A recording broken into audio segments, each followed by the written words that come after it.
অনেক ভিডিও দেখে খুব ইচ্ছে হচ্ছিল ক্রিসমাস কেক বানানোর, তাই কয়েকটি ড্রাই ফ্রুটস নিয়ে সেগুলোকে ছোট করে কেটে রেখেছিলাম। কমলা লেবুর রস বের করে তার মধ্যে ভিজিয়ে রেখে দিয়েছিলাম কিছুক্ষণ ড্রাই ফ্রুটসগুলোকে।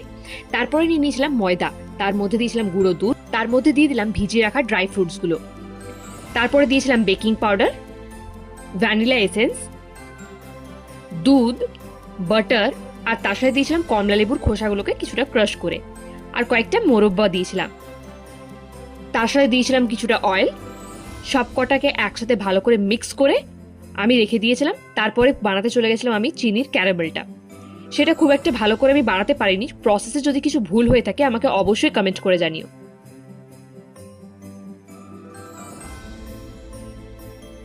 কেকের জন্য যে পেস্টটা তৈরি হয়েছিল সেটার মধ্যে আমি ক্যারামেলটাকে দিয়ে পরে এটা ভালো করে মিক্স করে ওপর থেকে কয়েকটা ড্রাই ফ্রুটস আরও অ্যাড করে পরে বালিটা কিছুক্ষণ গরম করে আমি 1 ঘন্টা বেক করার পরও এটা জমেনি। কি ভুল হয়েছে অবশ্যই কমেন্টে জানিও।